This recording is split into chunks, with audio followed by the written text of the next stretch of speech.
देखिए तो अगला क्वेश्चन यानी क्वेश्चन नंबर 25। करिए इसको जरा पढ़ते हैं कैसा है। A game consist of tossing a 1 rupee coin 3 times and tossing its outcomes and nothing its outcomes each time. Hanif wins if all tosses give the same result, that is 3 heads or 3 tails, and losses otherwise. Calculate the probability that Hanif will lose the game. ठीक है, अच्छा question है और थोड़ा सा tricky question है ना।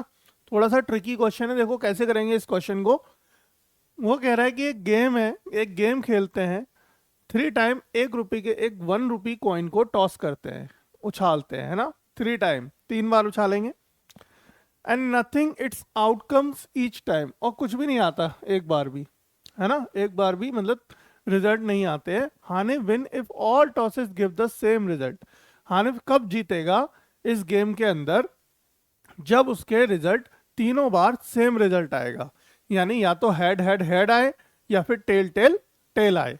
भाई एक कॉइन के अंदर हमारे पास एक कॉइन के दो पहलू होते हैं, एक हेड होता है दूसरा टेल होता है। यानी जब 1 टाइम उछालेंगे तो हेड आएगा या फिर टेल आएगा, सेकेंड टाइम उछालेंगे तो हेड आएगा या फिर टेल आएगा, थर्ड टाइम उछालेंगे तो हेड आएगा या फिर टेल आएगा। तो ऐसे कर करके कितने पॉसिबल इवेंट्स बन सकते हैं, पहले हम इनको ये कैलकुलेट करेंगे। ठीक है, तो हमने बताया था, देखो एक कॉइन उछालेंगे दो पॉसिबल इवेंट्स होते हैं, दो पॉसिबल आउटकम्स होते हैं। दो कॉइन उछालेंगे 4 पॉसिबल आउटकम्स होते हैं। अगर हम 3 कॉइन उछालेंगे तो हमारे पास 8 पॉसिबल आउटकम्स बनते हैं। ठीक है, तो वो कौन कौन से बनते हैं पहले उनको लिख लेते हैं। ठीक है, तो देखो 3 कॉइन्स टॉसेस आउटकम्स। तो 3 कॉइन उछालने पे हमारे पास जो आउटकम निकल के आएंगे वो क्या निकल के आएंगे, देखो या तो हेड हेड हेड आएगा तीनों बार, ऐसा हो सकता है ना। या फिर हेड हेड टेल आएगा, या फिर हेड टेल हेड आएगा, या फिर टेल हेड हेड आएगा, है ना। या फिर टेल टेल हेड आएगा, टेल हेड टेल आएगा, और हेड टेल टेल आएगा, या फिर टेल टेल टेल आएगा।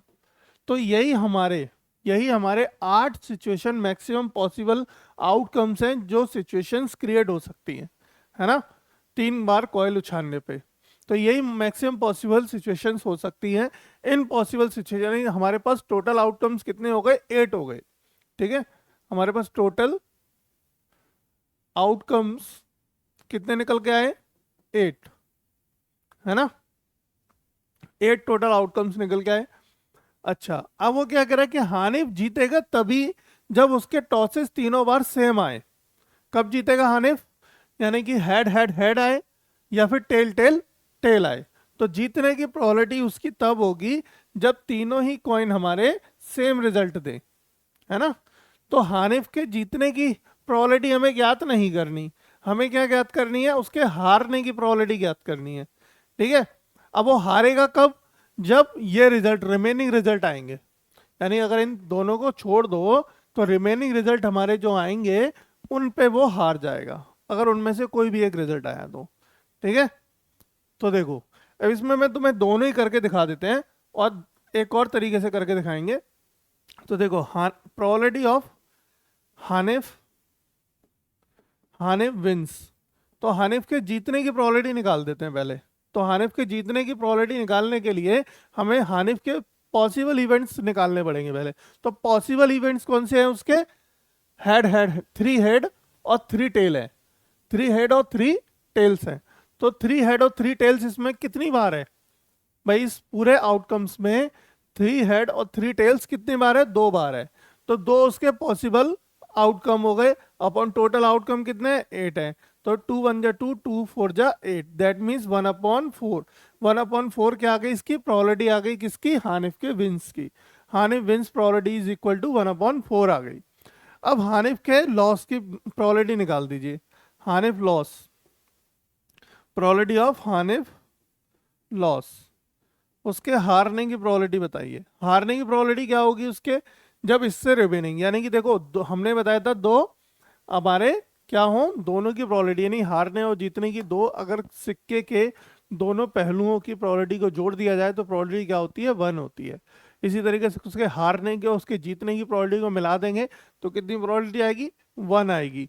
लेकिन यहाँ पे हमें क्या मिल गया, हमें हारने की, उसके जीतने की प्रोबेबिलिटी मिल गई। तो हारने की निकालने के लिए सीधे 1 में से माइनस कर देंगे उसके हारने की प्रोबेबिलिटी को। तो ये इस तरीके से कैलकुलेट हो सकता है, यानी कि 3/4 प्रोबेबिलिटी आ गई। एलसीएम ले लेंगे 4, 4 minus 1 is equal to 3 and 3/4 will be the answer. तो option number C is the right answer here. ठीक है, here we will check the right answer is C. ठीक है, and alternate option we have to calculate the probability of this. ठीक है, alternate option क्या है हमारे पास, alternate option ये है कि उसके हम possible outcome निकाल लें हारने वाले। ठीक है, probability of, एक और तरीके से हम करके बता रहे हैं, probability of हानिफ लॉस। ठीक है, हानिफ लॉस की probability क्या होगी, देखो probability होगी मतलब कैसे, कि उसके हारने के पॉसिबल इवेंट्स कौन कौन से हैं, head head tail, head tail head, tail head head, tail tail head, tail head tail and head tail tail, ये उसके पॉसिबल इवेंट्स हैं हारने के। ठीक है, पॉसिबल आउटकम्स है। तो कितने हैं ये, 6 है, अपॉन टोटल आउटकम 8 हैं। तो कितना आ गया, 2 3 जा 6 एंड 2 4 जा 8, तो 3/4। यहाँ से भी क्या निकल के आया कैलकुलेट होके, 3/4। तो आंसर ऐसे भी कर सकते हैं और ऐसे भी कर सकते हैं। और जो आपको स्टेटमेंट लिखनी है वो आप स्टेटमेंट लिख दीजिएगा, सॉल्यूशन हमने करके बता दिया। ठीक है बच्चों, समझ आया क्वेश्चन।